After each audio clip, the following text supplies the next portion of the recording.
Good morning everyone! So for today's video ay mag-open tayo ng parcel kasi may dumating na parcel sa atin, ano? So ayan, excited na talaga si Diday na makita kung ano yung dumating na parcel, ano? Kaya yun, bago tayo matulog from work ay open na natin ito. So, ayan na guys, ito pala yung tripod na in-order natin at saka iba pang mga accessories at yung accessories din ng DJI na, yung DJI na Osmo Mobile na gimbal natin guys.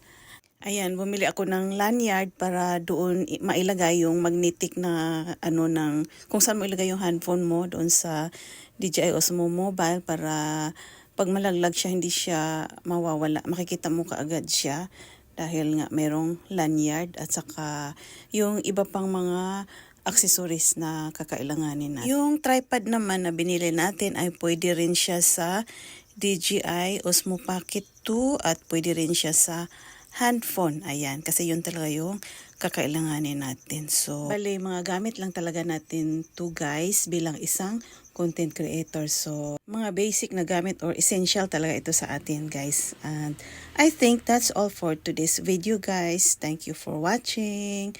Don't forget to like and subscribe. God bless.